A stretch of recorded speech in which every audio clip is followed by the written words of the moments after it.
Jules Herbevo. Yeah. Manager of Channel 5, NBC. Great guy, very flamboyant, very creative. I ran the radio station for a number of years. He and I were very good friends. We'd have lunch frequently. We weren't even like competition. We exchanged ideas. He had his trend of thoughts and I had mine, but he was really creative.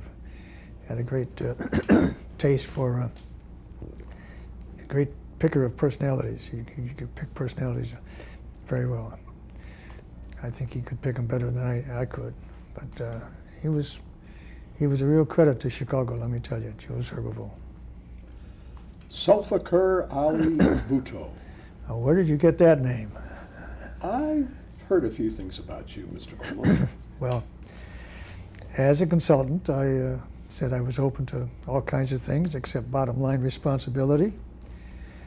And one day, one of our top execs at ABC in New York called me and said, Red, you got to come to New York and meet somebody. I said, who? He said, there's a representative here from Pakistan. I said, fine. Who? He gave me the name Bhutto. I mean, Bud, B-U-D-D. He says they're looking for someone to consult for them. They're in television pretty good, competing strongly with India, and they need somebody to tell them what they should do or shouldn't do.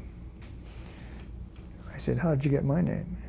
He said, I gave them your name. They've asked NBC, CBS, and ABC to nominate 2 people, and you're one of the 2 that I have selected. And he told me the name of the other guy. And I said, so I got 6 people, huh? Yeah, you got to compete. Do you want to? And it kind of intrigued me.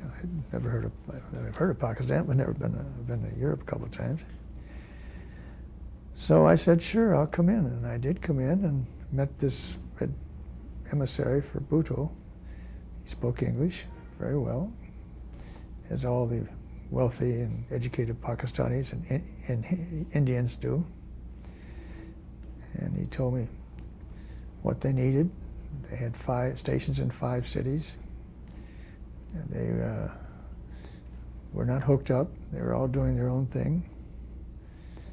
And I said, well, he said, the money is good. What do you want? And I told him. He said, geez, that's a lot of money. I said, well, I not only want that, but I'd want a trip over there. And I'd want a tour of the 5 cities, Karachi, Lahore, and Quetta, and what are the other 2? Forget the other 2. So he said, well, we can arrange that. So they flew me over, and I visited the 5 markets, looked them over, met the fellow who was in charge of the whole Pakistan television network or stations system, liked him, and I raised my fee a little, got some more money, and I said, okay, you got me. So I went home, and it was about sometime in February, and I went over there around April 1st. And with the understanding I could bring my wife and one of my sons over during the summer months, which we did.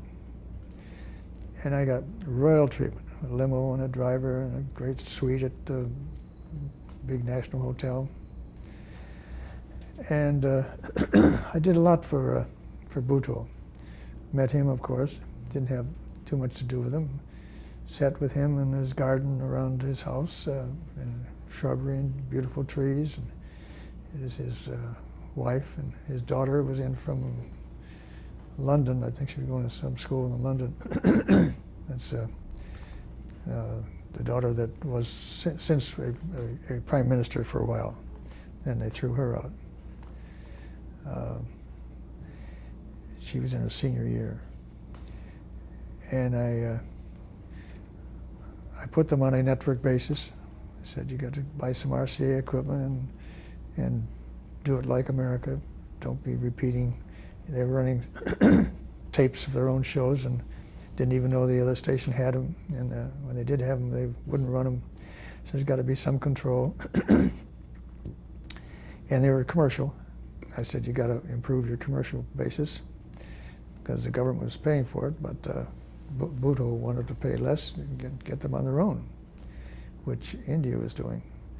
So I put them on a network basis, all at the same time, which was very great for them. I got rid of some of the cheesy American programs they had bought, appealing to greed.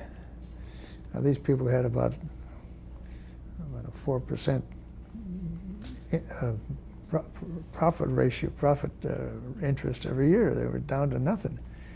And here they're appealing to their ego to steal and lie and do everything else to be a player on one of our game shows. Same kind we got now. And they liked that and so forth. So I got along very well with Bhutto and his people. They were really good people. And I left after 9 months, and they wanted me to come back. And I toyed with the idea, but I thought, well, no, that's enough, and I'll stay back. And then I became a consultant for President Ford, his communication office, for about a year before I guess he left office. So that was just consultancy, you know, where I could make a buck and figure I could be fair and give some benefit to whoever I was consulting for. Studs Terkel. Oh, that rascal. He's one of the best. One of the best. One of the most invigorating personalities we've had in this city forever. You take him or you leave him. And I find it much easier to take him than to leave him. He's an avowed libertarian, as liberal as they come, but says he's not a bit surprised by the fact the Communist Party went down the tube. But he's still a liberal, and that's fine with me. I'm part liberal, but I'm not nearly as liberal as he is. And I just like, he was a little bit like Tom Duggan in terms of assertiveness and strength, and a different personality, of course, but I like people like that, and when I see them, and I there's a side to them I can believe in, and I think they should be encouraged. I'm one of the first ones out of the trap and to do that. And Studs was that kind of a man with me, and I didn't get to know him until I joined ABC, and because he was already on the air on radio, and but I'd listened to him. I knew who he was, and if I had not been for him, I would have taken him off the air before I even went to work.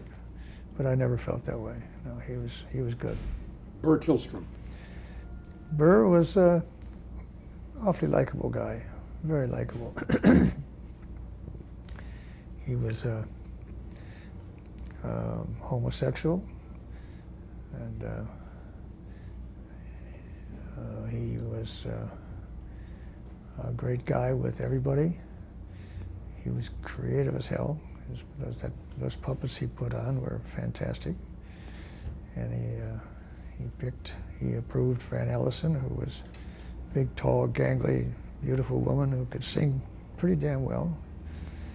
And she had a great humor in her personality. She could make you laugh, and she made Burr laugh a lot. She was perfect to communicate with all those great puppets. Francis Horowitz. Francis was wonderful. Never had a problem with him. Worked for me for a couple of years. Did a morning show. Definitely the kind that I was pleased to see work, because it wasn't just puppets and playthings. It was, she taught kids too. She had a good teaching second portion of her persona. That when you watch the Horowitz show, you learn something. She had been a teacher for a long time, so I loved that, because that was television at its best. Frank Reynolds. Frank, I started at BKB. little short guy, nice personality, came from the steel mills area.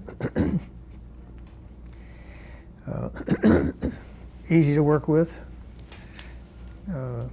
very aggressive, very strong in his opinion, awfully good mind, a mind that I respected.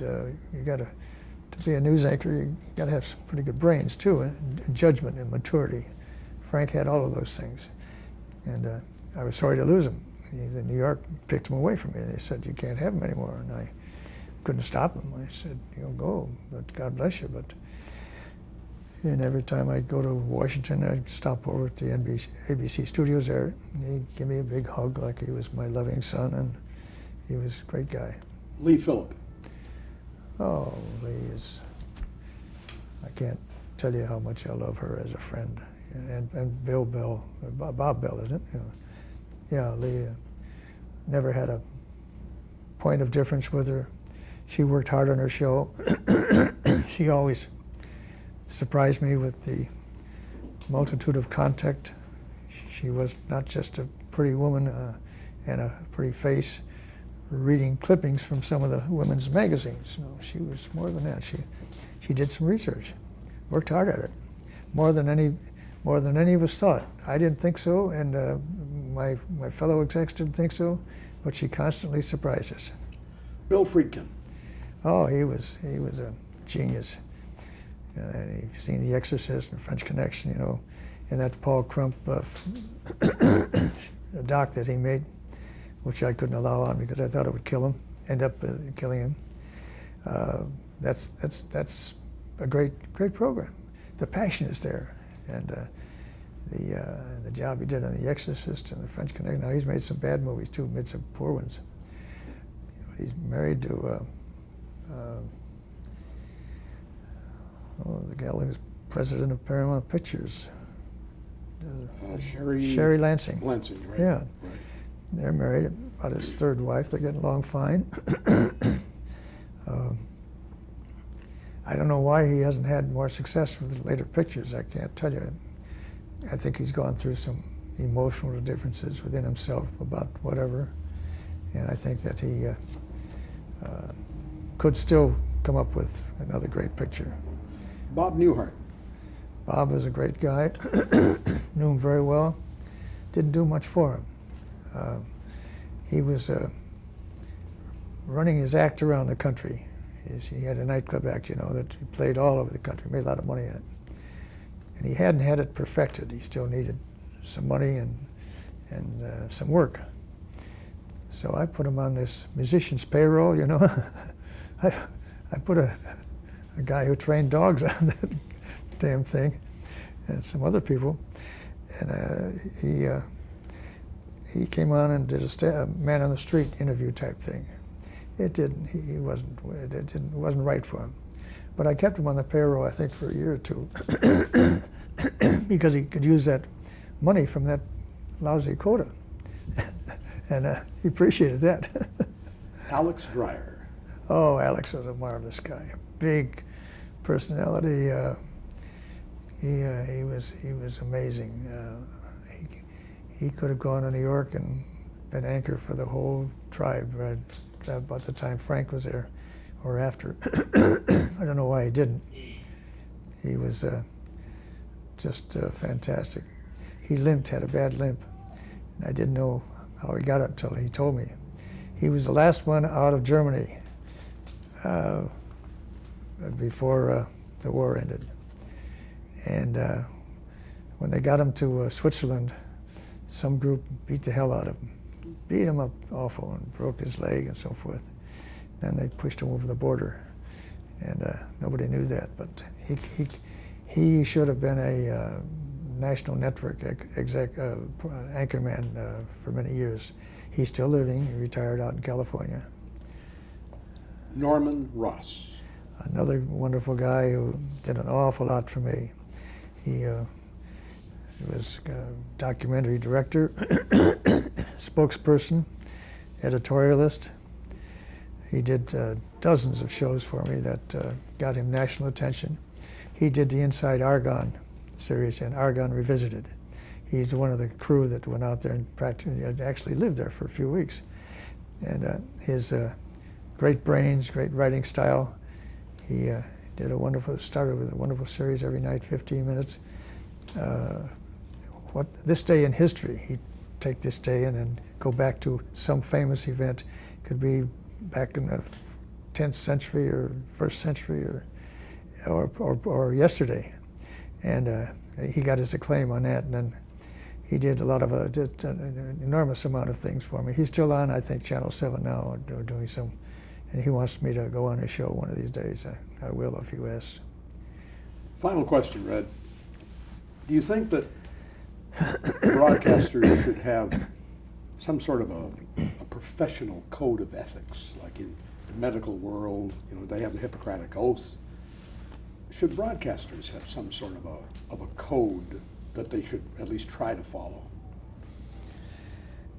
I think their egos are too strong, and the vagaries of what that would have to amount to will prevent it from ever happening. Do I think it would be a good idea? Yes, I do. I think it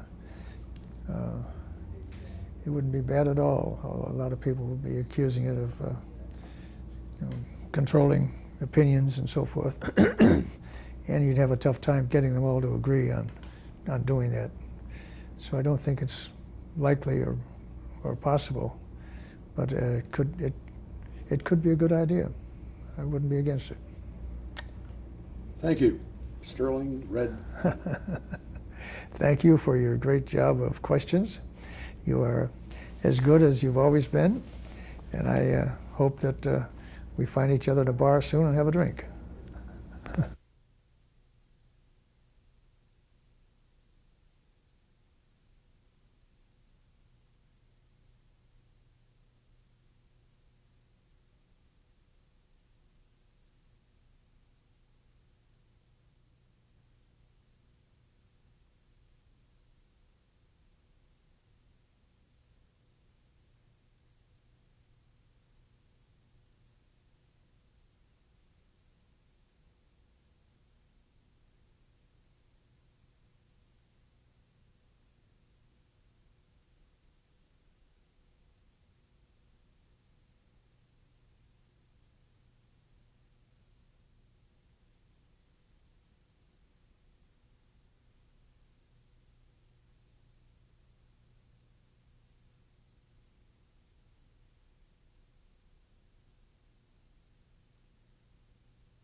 The picture I'm looking at is from my book, Inside ABC, which came out in 1958. And it's at the time I was general manager, vice president and general manager of WBKB, the owned and operated station for the American Broadcasting Company. And I look rather happy there, so I guess New York wasn't on my tail about anything that week. This picture is from my book, Inside ABC, and the headline says, Dynamic Trio.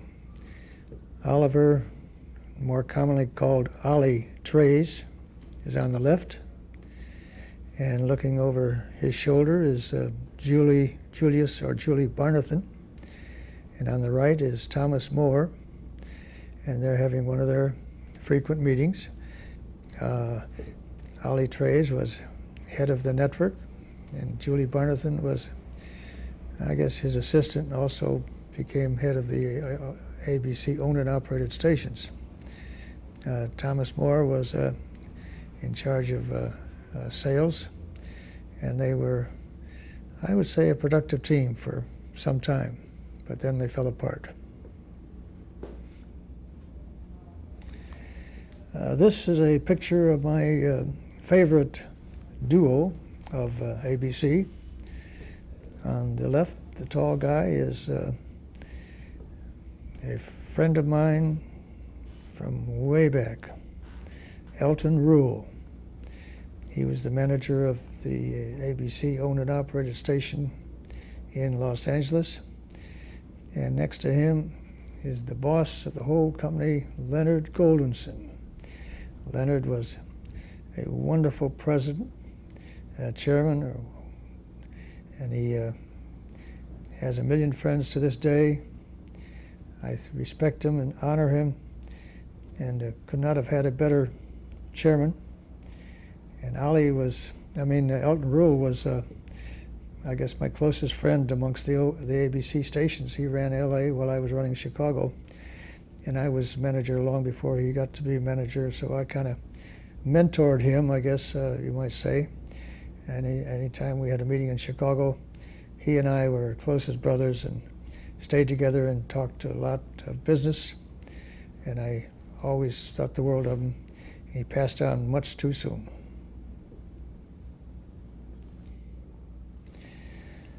This picture is of yours truly, taken at the time that I wrote a book called The $100 Million Lunch. That was a book on the longest litigated case before the Federal Communications Commission. Dealt with WHDH in Boston. They owned a newspaper, they owned a radio station and a TV station, and they got in trouble with some extra lunches, which they talked to the FCC when they should not have, and the case dragged on and on and on. They finally lost everything. They lost the station, lost their newspapers, the radio, and it was one of the most complicated cases. I didn't understand it, nobody did. That's why I decided to write the book about it. It took me about 6 months of intensive research to get to the bottom of it and be able to describe it in terms that the reader could understand. It sold very well. A lot of people thought it came out to their advantage because they too wondered just what that case was all about. The longest case before the FCC.